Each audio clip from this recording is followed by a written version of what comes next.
Hello guys, ನಮಸ್ಕಾರ. ನಾನು ನಿಮ್ಮ ಗೆಳೆಯ ಸ್ಪೋರ್ಟ್ಸ್ ಸುದ್ದಿಗುರು ಚಾನಲ್ಗೆ ಸ್ವಾಗತ ಸುಸ್ವಾಗತ. ನಾವೀಗ ಮಾತಾಡ್ತಿರೋದೇನಪ್ಪ ಅಂತಂದರೆ WPL 2025ನಲ್ಲಿ RCBಯ ಸತತ 4ನೇ ಸೋಲಿನ ಬಗ್ಗೆ ಮಾತಾಡ್ತಾ ಹೋಗೋಣ ಬನ್ನಿ. ನಿನ್ನೆ ನಡೆದಂತಹ WPL 2025ನ 14ನೇ ಪಂದ್ಯವಾದಂತಹ RCB versus Delhi capitals ಪಂದ್ಯದಲ್ಲಿ ಮೊದಲು ಟಾಸ್ ಗೆದ್ದು ಬೌಲಿಂಗ್ ಆಯ್ಕೆ ಮಾಡಿಕೊಂಡ ಡೆಲ್ಲಿ ಕ್ಯಾಪಿಟಲ್ಸ್ ಒಳ್ಳೆಯ ಶುಭಾರಂಭನೆ ಪಡೆಯುತ್ತೆ.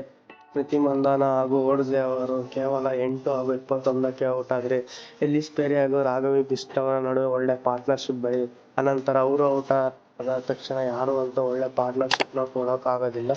ಹಾಗಾಗಿ ರಾಯಲ್ ಚಾಲೆಂಜರ್ಸ್ ಬೆಂಗಳೂರು ಅವರು 20 ಓವರ್ಗಳಲ್ಲಿ 5 ವಿಕೆಟ್ ಕಳೆದುಕೊಂಡು ಕೇವಲ 147 ರನ್ಗಳನ್ನು ಗಳಿಸುವಷ್ಟರಲ್ಲೇ ಶಕ್ತವಾಯಿತು. ಈ 147 ಅಲ್ಪ ಮೊತ್ತದ ಟಾರ್ಗೆಟ್ ಅನ್ನು ಬೆನ್ನತ್ತಿದ ಡೆಲ್ಲಿ ಕ್ಯಾಪಿಟಲ್ಸ್ ಆರಂಭದಲ್ಲಿ ಆಘಾತ ಅನುಭವಿಸುತ್ತೆ.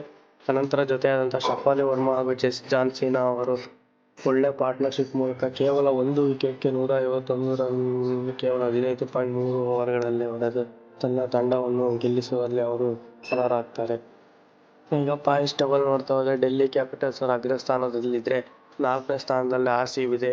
6 ಪಂದ್ಯದಲ್ಲಿ 2 ಮಾತ್ರ ಗೆದ್ದು 4 ಸೋತು ಕೇವಲ 4 ಪಾಯಿಂಟ್ಸನ್ನು ತೆಗೆದುಕೊಂಡು 4ನೇ ಸ್ಥಾನದಲ್ಲಿದ್ದರೆ, ಅದಕ್ಕೆ 4 ಮ್ಯಾಚ್ ಸತತ ಸೋಲುಗಳಿಂದ ಅದು ಹೋಮ್ ಗ್ರೌಂಡಲ್ಲೇ ಸೋತಿರುವ ಕಾರಣ ಅಭಿಮಾನಿಗಳಿಗೆ ಎಲ್ಲ ನಿರಾಸೆಯನ್ನು ಉಂಟು ಮಾಡಿದ RCB.